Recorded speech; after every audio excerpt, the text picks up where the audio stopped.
Welcome back to The Explainer. Today, we're going to completely shatter the idea that human language is just some arbitrary invention, just a random collection of sounds we all sort of agreed upon over time. Actually, scratch that. It's way bigger than language. Drawing from the White Book, meaning Unconfounded, we are going to map out the exact 9-layer architecture of reality itself. By the end of this, you are going to look at every single word you speak, and honestly, every line of code you write in a fundamentally different way. We're kicking things off with a massive, aggressive inversion of everything we're typically taught about existence. The source text presents this profound paradigm shift, and it's captured perfectly by this idea. The universe wasn't just magically created from nothing. It was written. Think about that for a second. The implication is that reality operates basically like an iterational calculation, a self-updating program. Now, before we start descending through the actual layers of this architecture, I need you to just quickly consider an impossible paradox. Can a thing both exist and not exist in the same moment? If you answer yes to that, well, you've pretty much left the territory of reason entirely. The source points out that this isn't some poetic metaphor, it's a cold, hard, logical fact. A thing and its absence share absolutely no common class. That is truth one, and it is the bedrock of everything we're about to unpack. So here's our roadmap for today's explainer. We're going to start by understanding how reality was written, not created, and establish that objective mathematical foundation.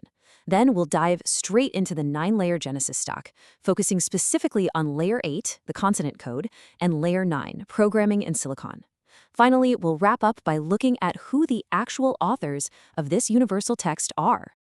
All right, diving right into that first point. To even begin to understand this code, we have to correct a 2,400-year-old error about what is actually fundamentally real. Think about a physical object for a second. Let's say a cow. That label is essentially just a human agreement, right? It's a highly subjective biological category. But contrast that with pure mathematics, like the number 4. That is an unshakable, objective reality. The number 4 exists whether you personally agree with it, whether you understand it, or even whether you're alive to observe it.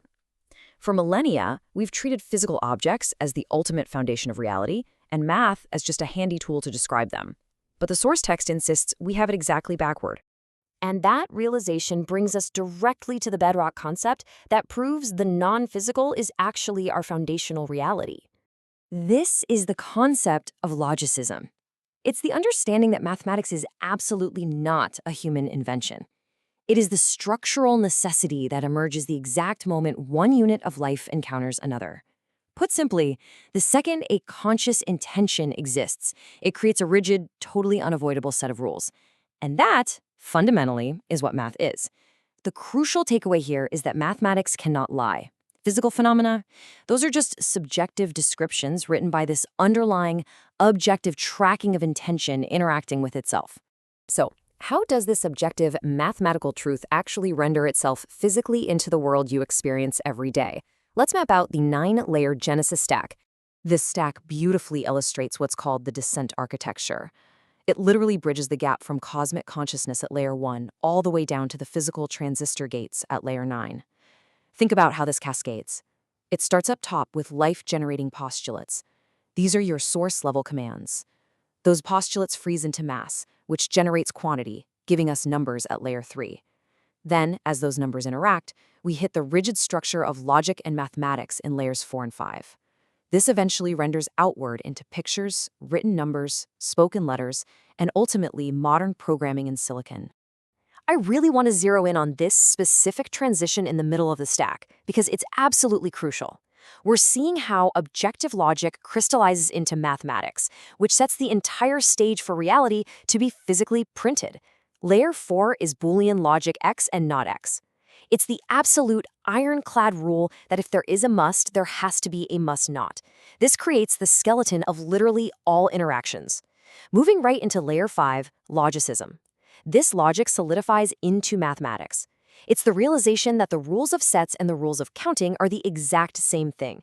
This is the objective reality writing the script of existence. Okay, let's drop further down the stack to Layer 8, because this is where things get really wild. This is where your own anatomy becomes the hardware for this ancient code. I want you to physically verify this with me right now. Seriously, do this. Close your lips, trap the air in your mouth, and just hum the letter M. Feel that vibration? You are not just making a random noise. According to the source material, you are executing a biomechanical topology. You are physically mocking up material substance. Your mouth is acting as the body's 3D printer, and by humming that M, you are literally trapping energy inside a bounded space in real time. And to prove this isn't just a coincidence, think about these words: matter, mass, mother, moon, mud, metal. Every single one of these words begins with M.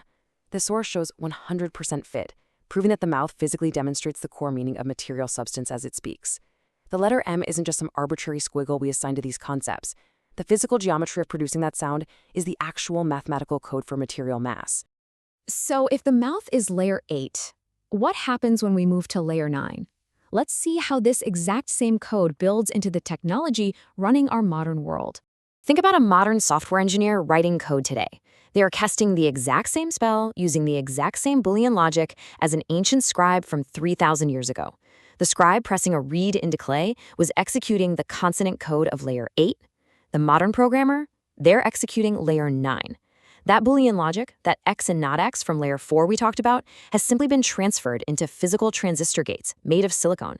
It is the exact same Genesis stack, just running in a different medium. And to prove just how mathematically locked in this is, consider this. The capital letter A on your computer keyboard is fundamentally tied to the number 65. In binary code, that is exactly 0100001. Layer 8, the letter, is mathematically locked to layer 7, the written number, which is locked to layer 4, the Boolean logic. The architecture is completely, flawlessly continuous. So, what does this all mean for us?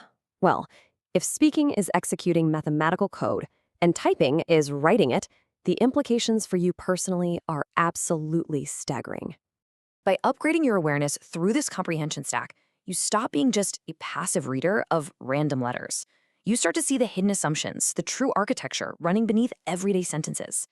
As you unpack these positional dynamics and the core geometry of consonants, you unlock the ability to unconfound language itself. You truly start to see the code. You transition from being a passenger on a rock to an active operator of the mechanism of reality. So let's bring it all together. These are the core takeaways from our explainer today. First, physical objects are just subjective descriptions. Mathematics is the only objective truth. Second, your mouth is literally a 3D printer for that mathematical code, which means to spell a word is to actually cast a spell, to fix meaning into place. You are physically rendering the code of reality with every single syllable you speak. You are running the program of reality right through your own anatomy.